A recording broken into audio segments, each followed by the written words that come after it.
Hey folks, it's Frithgar here, how you doing? I'm just having a little bit of a tidy up around the yard because I wasn't happy with how everything has been left. The Zeta is up weeding the very final field, and then we've got just the very last little bit of grass to mow in our final field up top. So I'm just going to... I don't like having that trailer directly behind this Belarus tractor. It just doesn't look right. Now, we're going to have to see if we can back up the two trailers. So we need to go like that, so that the back one goes that way. Basically, if you want to reverse two trailers in a line, you point to the back of the tractor in the direction that you want the back trailer to go.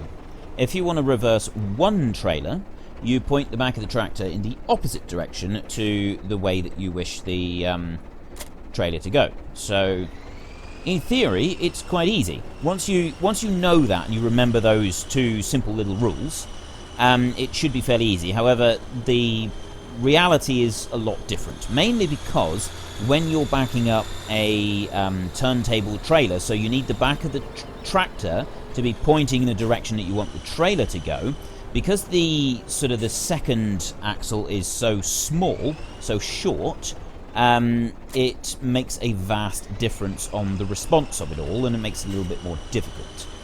That's just the way it is. So anyway, my weekly question for this week is I am making a huge mountain of silage, at least that's the plan, and once I do, it'll all be up in the biogas plant, and we can start, once it's all fermented and everything, I will then need to sell it. And in order to sell it, I've got to get it into the anaerobic digester. I can't go any closer. Can I go? I'll sort of try and do it like this. We need to get it into the anaerobic digester. So do you want me to use the front loader and a front loader bucket? No, I don't want to go there. I want to go here. Do you want me to use the front loader, the Kramer that we've got, and probably use a bigger bucket, maybe a manure fork or one of these buckets here? Something, anyway, I will figure something out to use.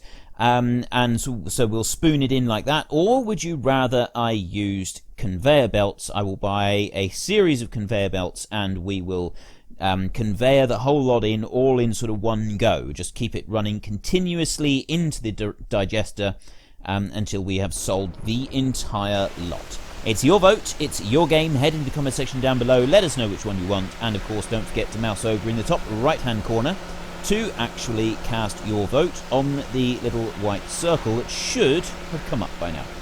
So let me just come round this side and wash here. So I was thinking of using the Great Russian Monster to do some of to help with our silage, but I don't think we're actually going to need to. I think that it will just be a single tractor operation. We're just going to have to keep hitching and unhitching the forager. I'm not quite sure yet. We might use the Kirovits to actually do it. We'll have to see. I was thinking of washing that one, but no, I want to carry on. I will just go and make sure that the Zeta has in fact finished doing all of the weeding, and then we will carry on with our mowing that we started yesterday. So yeah, I didn't actually do very much more mowing after we finished up yesterday's episode. It is now carrying on. The Zeta has finished doing all of the weeding, so let's just get this one going. And today we are mostly going to be mowing. I absolutely love this tractor. It is an absolute beast. Just the feel of the tractor. It sounds a little bit different to the other tractors that I've driven so far. It's not a huge difference. There's just slight tone difference between this one and several of the others, which just makes the whole experience a little bit more pleasing. Let's go in cab just for a bit. As most of you know by now, I don't particularly like in cab driving. I've had several people sort of ask me why and to explain a little bit more. I've explained it several times, I think, and I'm not going to go into it in very much detail right now. Just suffice to say that it doesn't feel realistic for me.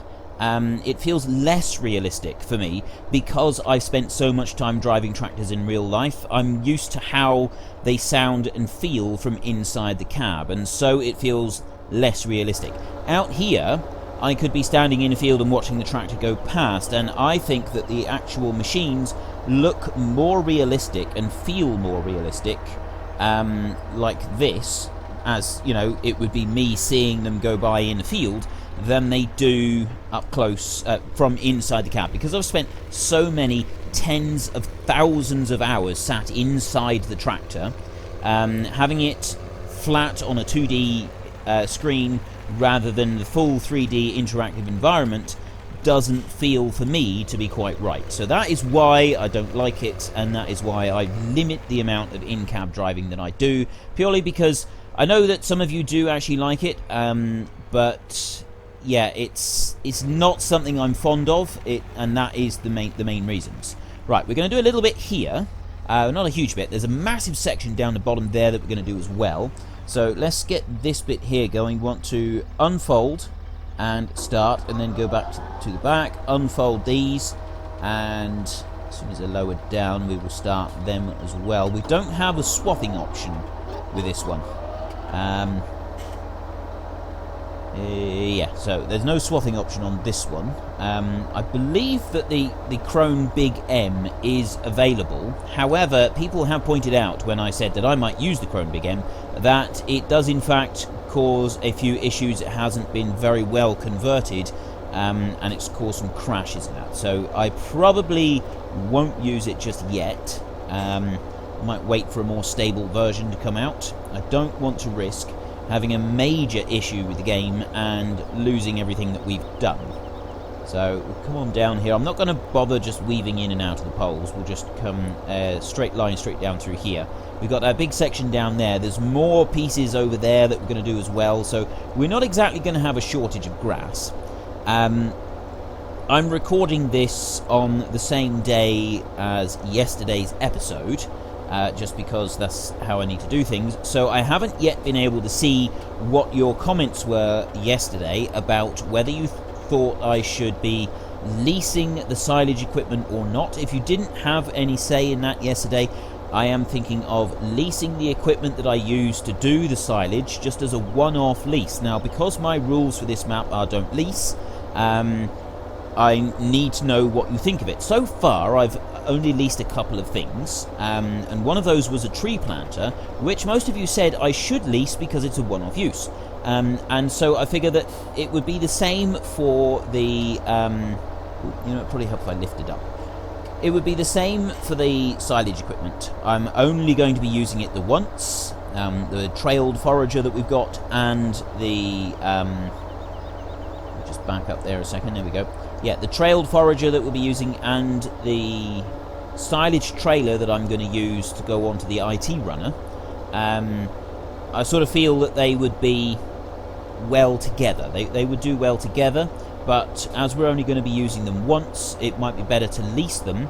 We could lease the entire lot for 5,000 euros. If we got to buy them, it's going to set us back about 60,000 euros, which we don't currently have. So, yeah, I'd have to go and do a whole load more work for the neighbours in order to be able to actually gather up the silage. So, if you didn't have a say on it yesterday, have a say on it now. I really do want to know what everybody thinks, and I will read all of the comments and everything before I record tomorrow's episode. And then we can sort of see what everybody thinks about it.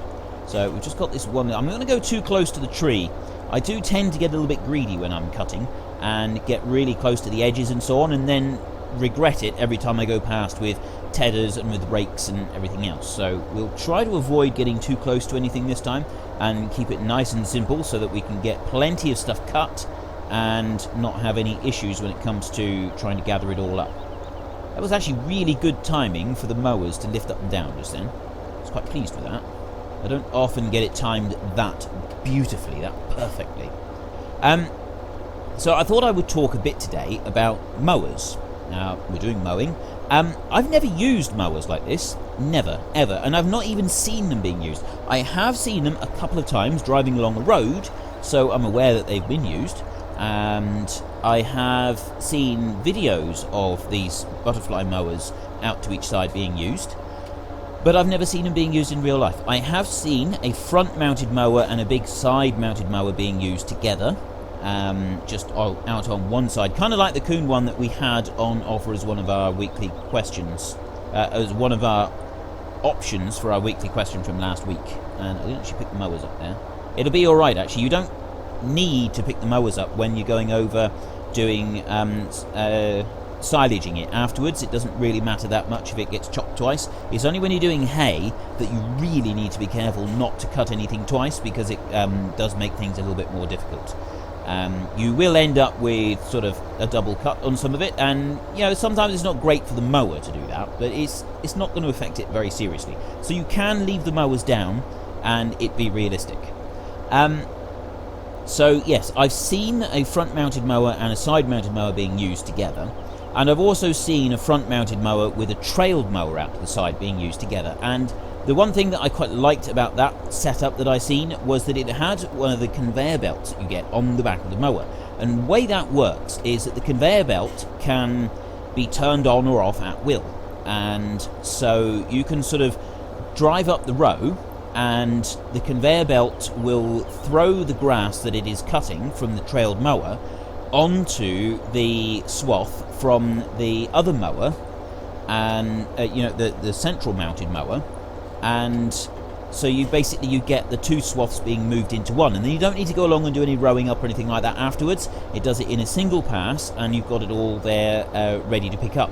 And I've also seen another one with a front-mounted mower, and that one had a swather thing on it as well that would pick up the grass and move it sideways. But I've not seen that in real life. I've only seen a YouTube video of that one. I thought it looked really impressive, actually, the way that it was working.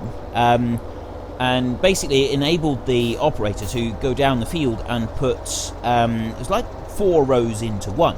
But I've not seen that very much. I haven't seen very many videos with a setup like that on it, so I'm assuming it's not very common. It's mostly the trailed mower that's got this conveyor belt on the back that runs it sideways and dumps it on top of another row.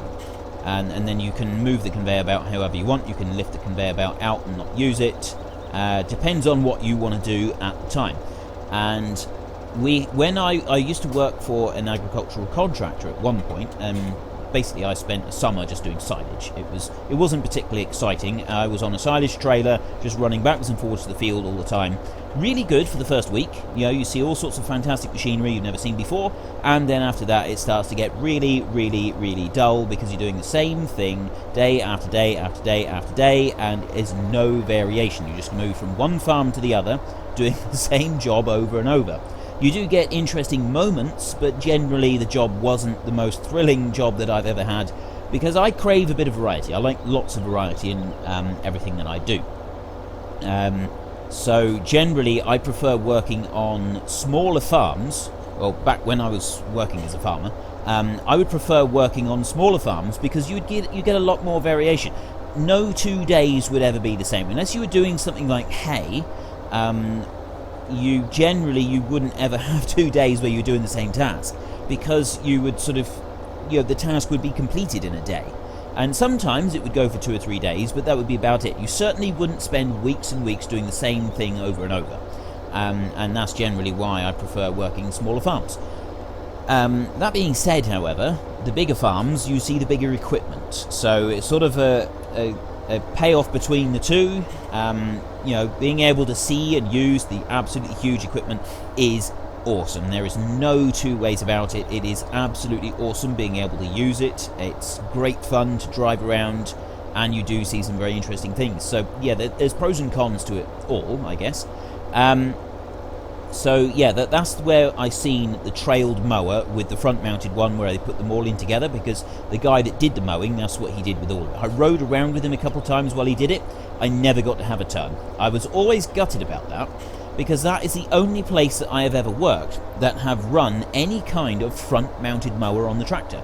I have never been able to use a front mounted mower on a tractor, and it's something that has always disappointed me. I've always wanted to be able to use a front mounted mower, but it's something I've never had the chance to do. The mowing that I have done personally has been with a trailed mower out to the side. I've used a John Deere one. I used that quite a few times. I've done quite a lot of mowing with a trailed mower. Not like the New Holland one in this game, which is, I believe, more common in the States than it is in other countries, where it's got the ram that you can, the hydraulic arm, that you can sort of swing it from side to side, and you can have it out either side of the tractor. The trailed ones that I've used have always just been out one side. It's not on a hydraulic ram. You've got no choice. It just it goes out into work position and it stays on the right hand side of the tractor at all times. You don't have any choice. The other mowers that I've used are side mounted mowers that attach to the back of the tractor, and I have done more mowing with those than I have with the trailed ones. I have done probably a good few hundred hours of mowing with those, mostly for silage. A couple places I worked when they were doing silage, I didn't particularly like running around with the silage trailers, and as I was one of the more trusted employees, it tended to be that I was the one that was allowed to go off and do the mowing and didn't have to stick around doing the silage trailers, which suited me just fine because it meant that I got a bit more variation. I preferred doing tasks like that which were a little bit more involved than just running around with the trailer. That's the place where they would use a trailed forage harvester, and the trailer would go on the back of it. So all you would do if you were on trailers is you would run up to the field with your tractor and trailer, you would unhitch your trailer, so you'd have to lower the trailer down, leap out the tractor, unplug the brake line and the hydraulic lines, and then jump back into your tractor and leave the trailer behind, go over and pick up the full trailer, while the person on the forager would then back up to the empty trailer, pick that one up and start filling it up, and then you would run back to the yard as fast as you can with your trailer up the road and to the clamp, back up to the clamp, tip it, back up to the field, and repeat the process. So you spend all day absolutely covered in oil from the pipes on the trailers, which is something that I've never liked. I did talk to you about this before. I personally have never liked being covered in oil, and I've always tried to work as clean as possible so that I don't get my hands covered in oil. And so the one thing that I've never really liked is doing jobs where I've got to spend all day hitching and unhitching trailers, because I've got to keep unhitching the pipes, and you invariably end up getting plastered in oil, gets all over the cab, over your steering wheel, and it's generally uncomfortable. So that's another reason that I've never particularly liked it. When I was working for the contractor, it was a bit different. You had your trailer on and you ran alongside the forage harvester, a big self-propelled job, and he would fill up your trailer and then you would run it back to the yard. So you would stay in your cab, and with a big operation like that, getting out of the tractor was something you didn't do. You did that off, if you needed to run to the hedge, you would go off away from the big machinery and take care of business and then carry right on. But you did not get out of the tractor when you were near any big machinery. That was really dangerous, something that they would never ever allow you to do. So yeah, and I did a lot of work with the side mounted mowers, and I've also used a reasonable amount of spent a reasonable amount of time with a finger bar mower. And that is slightly different in that it doesn't have the rotating knives like we've seen on this mower yesterday when I was starting it up.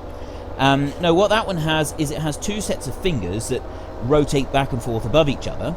Well, one is stationary and one rotates. It's like the front of a combine. It's how the combine cuts a crop.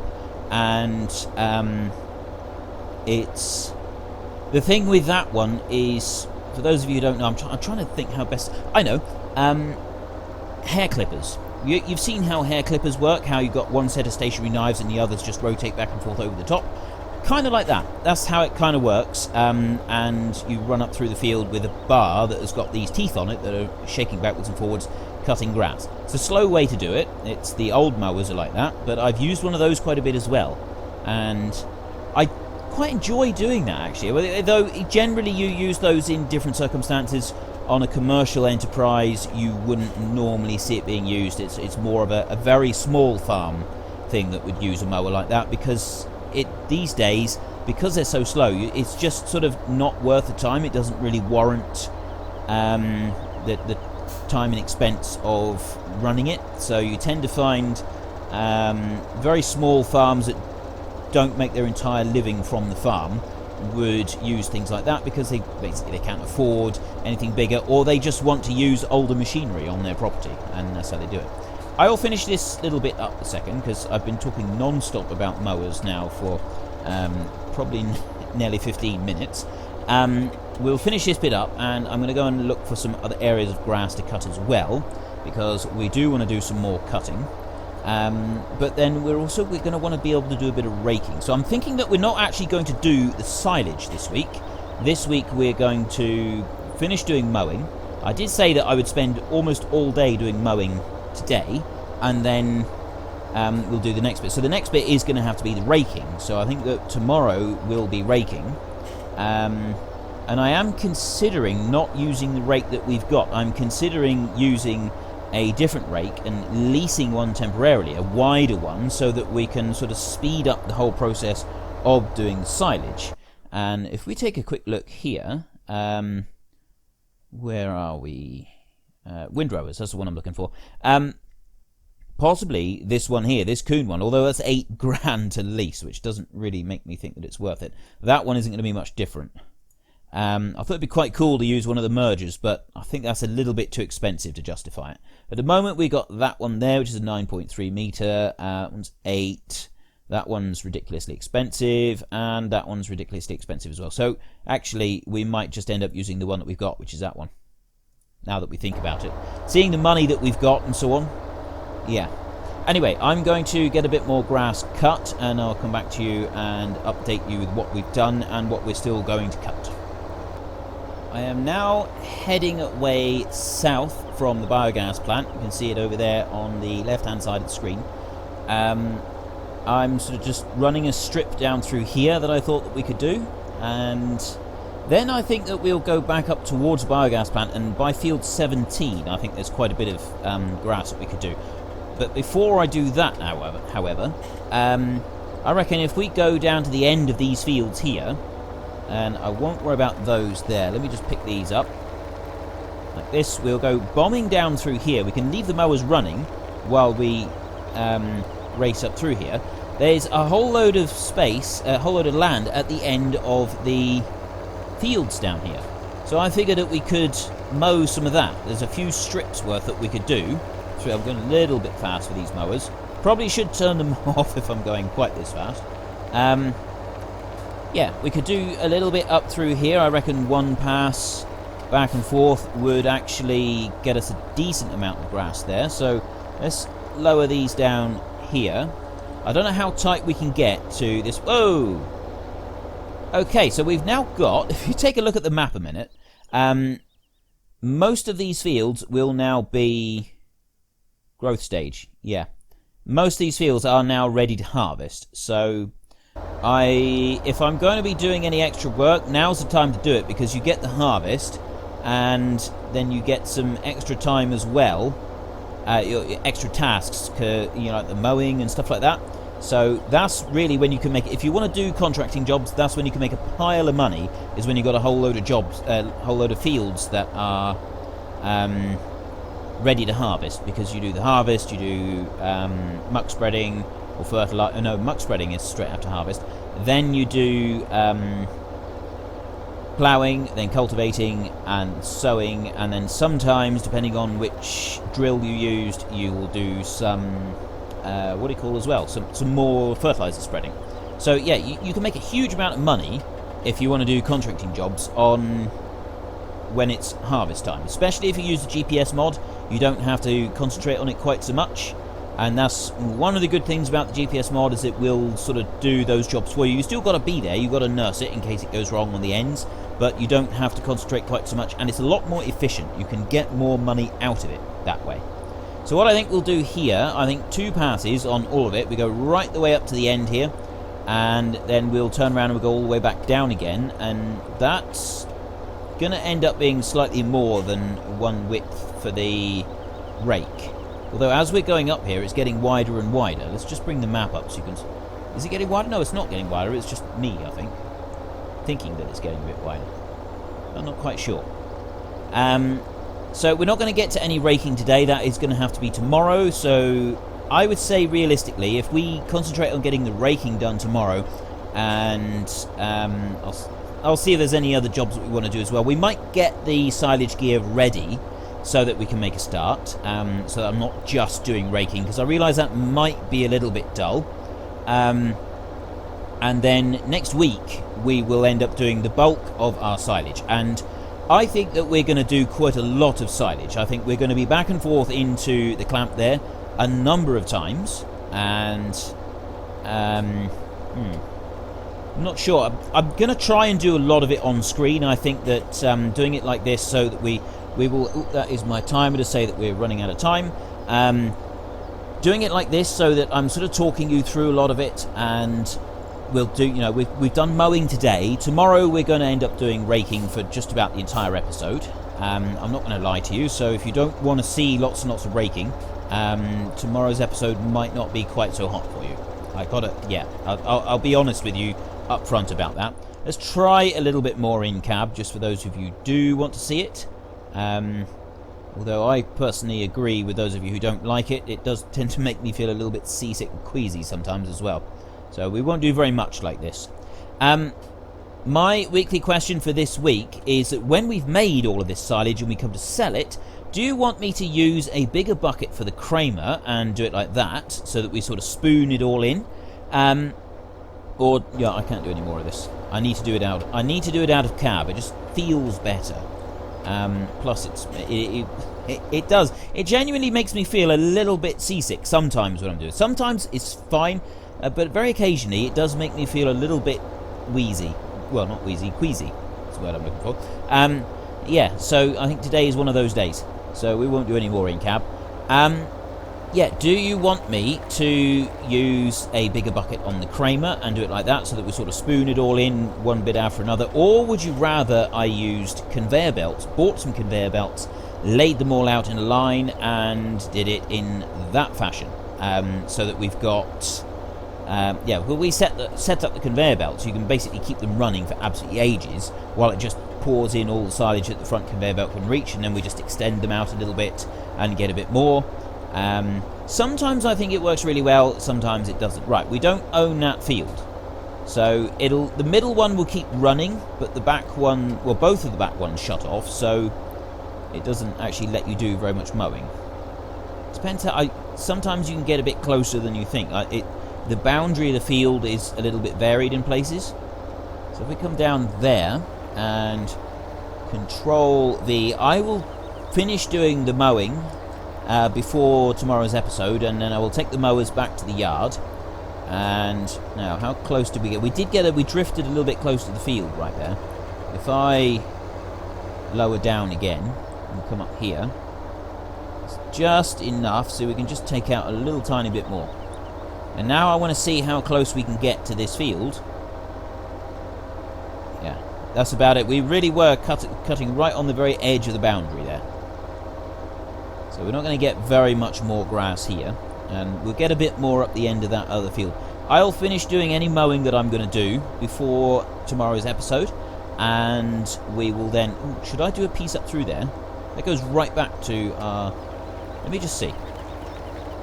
It'd be nice if we could do a bit up through. Yes, we can. Excellent. So we'll do a piece up here, because it's right next to the silage clamp. So this is absolutely perfect. It'd be better if we could buy that field and turn it all into grass, but we're not going to be able to do that now. So we'll go for this. Like I said, I tried to say several times, we will finish doing all of the mowing, and tomorrow we're going to be raking. We're going to go around and we're going to rake it all up. I'll probably start at this end with the raking first, and then we'll go to the bigger bits that we did to start with, so you can see the bits that I have cut off screen. Just back up here. I should pick the mowers up a bit more, I think. There we go. Right, now, how close am I going to be able to get to this field? I can actually run pretty close to it up this side. I think it's just down the end that it extends it out a bit, because it allows for the area where it places the machines when you come to get a job. I think so. But anyway, that is enough from me for today. If you've enjoyed this episode, then please head down below and give us a like. And if you really enjoyed it, please tell your friends all about me. Get them to watch as well. That would be awesome. But until next time, thank you very much for watching. This is Frithgar. Goodbye, and see you later.